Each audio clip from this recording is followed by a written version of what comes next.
जय श्रीमन नारायण भक्तों, आज हम गुरुवार व्रत की कथा का श्रवण करेंगे और यह कथा हमें सभी प्रकार की मनोकामनाओं को पूर्ण करती है और अपने भक्तों पर इतनी कृपा करती है कि उन्हें जीवन में कभी भी किसी भी चीज की कमी नहीं होती है। अगर आप लोग इस कथा को श्रवण करते हैं तो आपके जीवन में अलौकिक चमत्कार होगा और स्वयं लक्ष्मी नारायण भगवान आप पर कृपा करेंगे और आपकी सभी बाधाओं को हर लेंगे। अगर आप चैनल पर नए हो तो वीडियो को लाइक और चैनल को सब्सक्राइब कर दें। चलिए कथा का श्रवण प्रारंभ करते हैं। भक्तों, एक नगर में एक राजा रहता था जो धन धान्य और ऐश्वर्य से परिपूर्ण था। इतना धन धान्य होते हुए भी उसकी स्त्री अति कृपण थी। यदि उसके द्वार पर कोई भिक्षार्थी आ जाता तो वह उसे कुछ ना देती और बहाना बनाकर उसे विदा कर देती थी। एक समय बृहस्पतिवार के दिन वह रानी कुछ कार्य कर रही थी।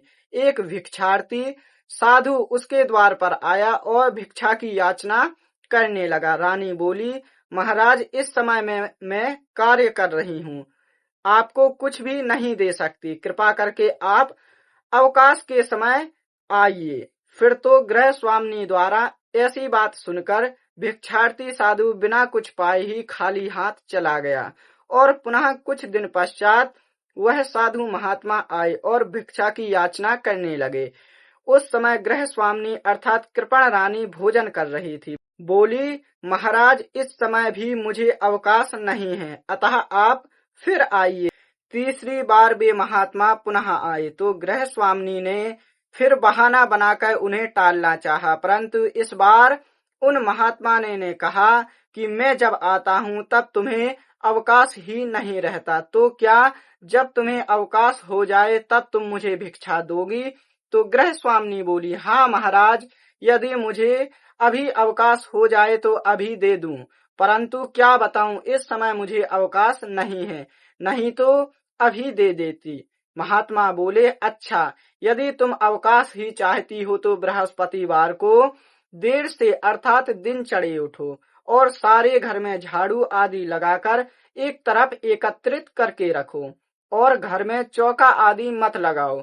घर के पुरुषों के हजामत आदि बनवाने के लिए कह दो और रसोई बनाकर चूल्हे रख दो, सामने मत रखना, और सायंकाल जब अंधकार हो जाए तभी दीपक जलाना। बृहस्पतिवार को ना तो पीली वस्तु का भोजन करना, ना ही पीली वस्तु धारण करना। ऐसा करने से तुम्हें अवकाश अवश्य मिलेगा। फिर तो गृह स्वामिनी ने ऐसा ही करने लगी, जिसका फल हुआ कि उनके घर में भोजन का एक भी दाना ना रहा। उसे हर समय अवकाश रहता, कोई काम ही नहीं करना पड़ता। एक दिन अचानक से वे ही महात्मा उनके द्वार पर गए और उन्हें पुनः आया देख गृह स्वामिनी बोली, महाराज, अब मैं आपको क्या दूं, मेरे घर में तो एक भी दाना नहीं है। महात्मा बोले, अब मुझे तुम क्यों नहीं देती हो? अब तो तुम्हें अवकाश है। जब तुम्हारे घर में सब कुछ था तब तुम धन धान्य से पूर्ण थी, तब तो तुम्हें अवकाश ही नहीं था। अब तो तुम्हें पूरा पूरा अवकाश हो गया है। अब तुम्हें क्या चाहिए? तुम तो अवकाश ही चाहती थी, सो तुम पा गई। गृह स्वामिनी बोली, महाराज, मैं हाथ जोड़कर प्रार्थना करती हूँ कि आप ऐसा कोई उपाय बतलाइए जिससे मैं पहले जैसी ही संपन्न हो जाऊं। मैं प्रतिज्ञा करती हूँ कि आप जैसा कहेंगे मैं वैसा ही करूंगी। फिर तो उनकी प्रार्थना से महात्मा द्रवीभूत हो गए और बोले, अच्छा सुनो, प्रातः ब्रह्म मुहूर्त में उठकर स्नान आदि से निवृत्त होकर अपने घर में गौ के गोबर से लीपकर स्वच्छ करो। घर के पुरुष बृहस्पतिवार को कभी भी हजामत ना बनाकर शुक्रवार को बनवावे। ठीक समय पर सायंकाल दीपक जलाओ। क्षुधा पीड़ितों को भोजन तथा प्यासों को पानी देती रहो। ऐसा करने से तुम धन धान्य तथा ऐश्वर्य से पूर्ण रहोगी एवं भगवान बृहस्पति जी की कृपा से सब मनोकामनाएं पूर्ण होंगी। ऐसा कहकर वे महात्मा अंतर्ध्यान हो गए।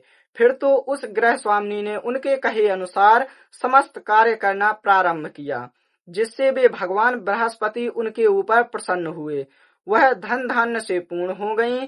इस प्रकार नियम पालन करने वाले सभी स्त्री पुरुष बृहस्पति जी के प्रिय होते हैं तथा उनकी समस्त मनोकामनाएं पूर्ण होती हैं। जो भी व्यक्ति बृहस्पतिवार के दिन भगवान विष्णु की पूजा करता है तथा उनका व्रत करता है और उस दिन पीले वस्त्र धारण करता है, भगवान विष्णु की कृपा से उनके घर में सुख, शांति, समृद्धि तीनों चीजें आती हैं और उनका घर खुशहाली से भर जाता है। अगर आप लोगों को यह वीडियो अच्छा लगा हो तो ऐसे ही वीडियो के लिए हमारे YouTube चैनल को सब्सक्राइब और वीडियो को लाइक कर दें और कमेंट में आप क्वेश्चन भी पूछ सकते हैं। आज के लिए इतना ही।